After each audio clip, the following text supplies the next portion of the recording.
Ever feel like you were just born in the wrong era? The 40s, aside from the war obviously, were an amazing time in history. It was a time of great style, great music, the birth of Hollywood, and where women were real. Nowadays, a big boy like me goes into a store, tries on an extra large, and it doesn't fit because it's quote-unquote modern fit. So if modern fit means no shoulders and no muscle mass, then guess what? Me and these guys will be shopping in the real man's section. This is Real School. So there have been some amazing gangster movies in the past. The Untouchables, Miller's Crossing, LA Confidential. My first question about Gangster Squad is that really the best title they could think of? I guess it is better than some of the earlier proposed titles, which included Cop Flock and Gang of Dicks. It means detectives. This time around, director Ruben Fleischer takes on the genre. Which is great because this is the guy who brought us Zombieland. You figure if anybody's gonna bring us a different take on the gangster flick, it's gonna be the guy who successfully broke down the zombie genre. So come on, Fleischer, make the old new again. Would you settle for making the old again? The further I went into this film, the more I watched, the more I realized that there is every staple you could possibly think of when it comes to gangster movies. The rebellious young hotshot that finally settles in and really becomes part of the team. Check. The montage where the crime boss pours out stacks of money from a bag. Or the montage where the crime fighters take down the organization using tough tactics. Both. In fact, it had a lot. The speech from the mobster threatening the cops' families and pets. An exploding car in the background while the good guys walk away. An old cop dying, and just before he takes his last breath, he passes on his wisdom to his young protege.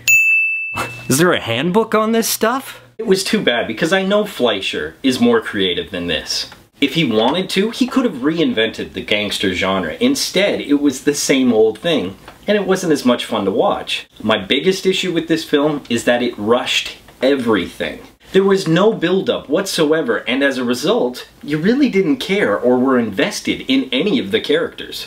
While Ryan Gosling and Emma Stone's love story was the most fleshed out and the most interesting to watch, Ryan Gosling's character is a perfect example of how the film rushed everything.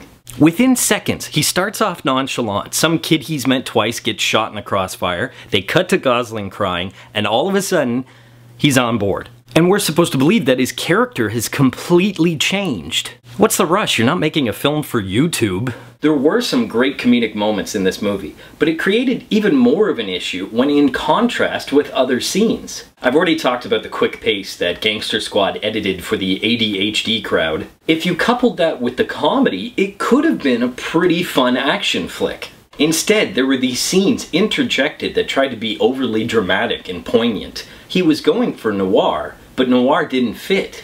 Instead, they stuck out like Sean Penn's fake nose.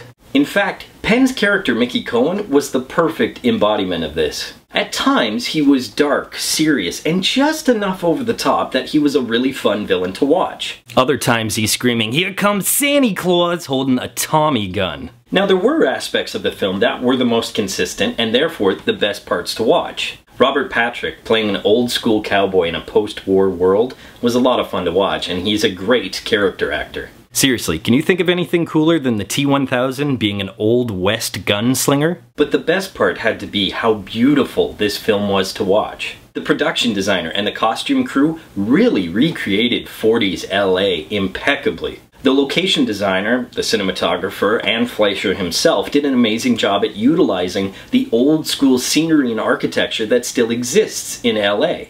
By really featuring it, it was a living, breathing part of the film. And if you don't like the look of Art Deco architecture or the energy that old school Hollywood really produces, then you are dead inside. That's why the look of Gangster Squad is this episode's For the Win. But that really sums up the film. It should have been called Pretty on the Outside. It wasn't dark enough to make it a drama or noir, but it wasn't light enough to be just an action film. Because it couldn't choose a direction, it's a burn it. Wait for it on DVD, rent it at best, but don't spend full price on this movie. Better yet, just watch The Untouchables, watch LA Confidential, or watch Miller's Crossing. Poll question time, the 1st of 2013. Who is your favorite film cop? This is a little bit of a nod to Josh Brolin's character O'Mara, who was a pretty good, tough guy cop in this movie. As always, leave your answers in the comment section below, and until next time, school's out.